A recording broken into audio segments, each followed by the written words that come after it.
Hello guys, it's me your boy Tauhid Afridian. Welcome to another blog. আজকে আমাদের সাথে আছে এবার বাবার পরে আলোচিত সমালোচিত কন্টেন্ট ক্রিয়েটর তৌহিদ আফ্রিদিকে গ্রেপ্তার করেছে পুলিশ। রোববার 24 আগস্ট ঢাকার সিআইডির বিশেষ টিম বরিশাল নগরের বাংলা বাজারে তার মামার বাসায় অভিযান চালিয়ে তাকে গ্রেপ্তার করেছে।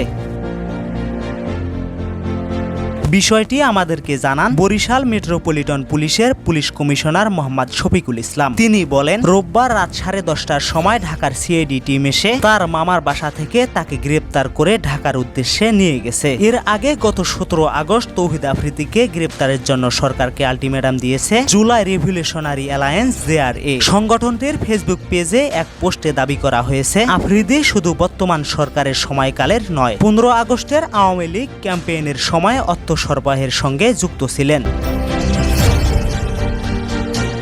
বৈষম্য বিরোধী আন্দোলনে যাত্রাবাড়ী থানায় দায়ের করা হত্যা মামলায় নাসির উদ্দিনকে গ্রেপ্তার করা হয়েছে। গত বছরের 1 সেপ্টেম্বর যাত্রাবাড়ী থানায় মাইটিভির চেয়ারম্যান নাসির উদ্দিন সাথী ও তার ছেলে কন্টেন্ট ক্রিয়েটর তৌহিদ আফ্রিদি এবং শেখ হাসিনা সহ 25 জনের বিরুদ্ধে হত্যা মামলা করা হয়। মামলাটি করেন মোহাম্মদ জয়নাল আবেদিন নামে এক ব্যক্তি। এ মামলায় প্রধান আসামি করা হয় সাবেক প্রধানমন্ত্রী শেখ হাসিনাকে। আসামির তালিকায় 2 নম্বরে রয়েছে সাবেক সেতুমন্ত্রী ওবায়দুল কাদের এবং 3 নম্বরে আইজিপি আব্দুল্লাহ আল মামুন। মামলায় 11 নম্বর আসামি তৌহিদ আফ্রিদি এবং 22 নম্বর আসামি তার বাবা নাসির উদ্দিন সাথী। এ হত্যা মামলায় মোট 25 জনকে আসামি করা হয়। এছাড়া অজ্ঞাত আরও 150 জনকে আসামি করা হয়েছে।